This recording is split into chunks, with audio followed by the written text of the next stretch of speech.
slot 2, okay?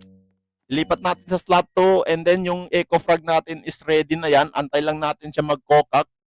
Okay, sana makakuha tayo ng maganda.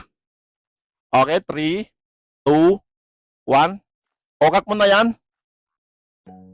So ayun na nga mga karab, good day sa inyo lahat, and today is another day and another method na naman po tayo dito sa Grow a Garden. So kung makikita niyo mga par is meron po tayo ditong hawak na grit pumping mga par. So ang gagawin natin dyan mga par is i-method natin to gamit po ang Mimic na 15 seconds, okay? And ang tawag po natin sa method na to mga par is copycat dahil nga po yung Mimic natin is gagayahin niya po yung mooncut na ilalagay natin. Okay. So dito sa setup natin ngayon is kailangan nyo lang po pumunta sa slot 1. Ayan, kung makikita nyo. Tapos magdadrop lang po kayo ng isang mooncut tapos 7 mimic na 15 seconds. Okay. And dito naman po sa slot 2 mga par, ang kailangan nyo po is isang eco frag na 15 seconds din tapos 7 mimic. Okay. And dito naman po sa slot 3 mga par, ang kailangan nyo po is isang eco frag na 15 seconds. Okay. So, paano nga ba natin gagawin yung method? Siyempre, ganito lang po yung gagawin nyo. Wait lang. Idadrop nyo muna po itong grit pumping, tapos patubuin nyo. Okay, gamit po yung ating eco frag sa slot 3. Okay?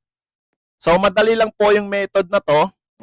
Ayan, kung makikita nyo po is tumubo na po siya. So, ang gagawin natin dyan is pupunta lang po tayo dito sa slot 1 kasi nandito po yung ating mooncut na kung saan ito po yung kinokopya ng Mimic natin. Okay? So, itong method na to is tinatawag po natin copycat. Okay?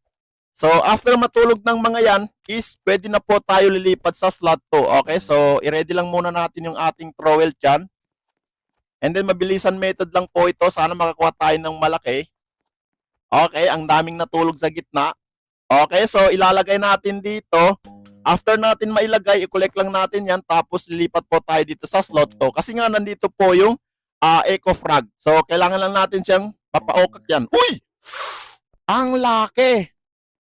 Kita nyo ba? Oh my goodness. So, gawa pa tayo ng isa. Pero ang pagkakamali natin is bigla ko na lang po na-collect yung bunga ng ating seed. Okay? So, kailangan lang muna natin i-ready yung ating trowel again. Tapos ilalagay natin kung saan mas marami ang matutulog. Okay? So, ayun. Dito natin ilalagay pre. Okay, after nyan, ililipat natin dito sa slot 2, okay? Ilipat natin sa slot 2 and then yung eco frag natin is ready na yan. Antay lang natin siya mag-cock. Okay, sana makakuha tayo ng maganda. Okay, 3, 2, 1. Cock mo na yan. Ang laki. Oh my goodness. So, ang laki na ito mga pre. So, i-collect lang muna natin yan. And then, lipat na muna tayo dito sa slot 3 para di po maubos yung boost natin. Okay? So, ito po yung pinakamalaking nagawa natin. Nasa 600. Oh my goodness! Nasa 600 kg mga pre. Ayan, kita nyo ba? Grabing laki yan mga par.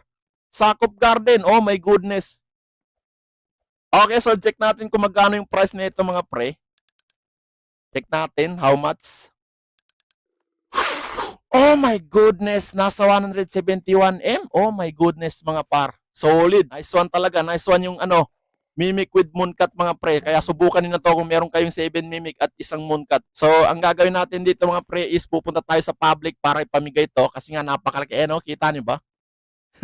Sakop Garden talaga yung nagawa natin. So, ayun lang naman po yung update natin dito sa Grow a Garden. So, kung gusto niyo gayahin yung method natin mga par is kailangan lang po ng isang mooncut tapos 7 mimic na 15 seconds. Okay? And then, meron na rin dapat kayong eco frag na 15 seconds din. So, yun lang po yung kailangan nyo sa method na to. So, hanggang dito lang po yung video natin ngayon.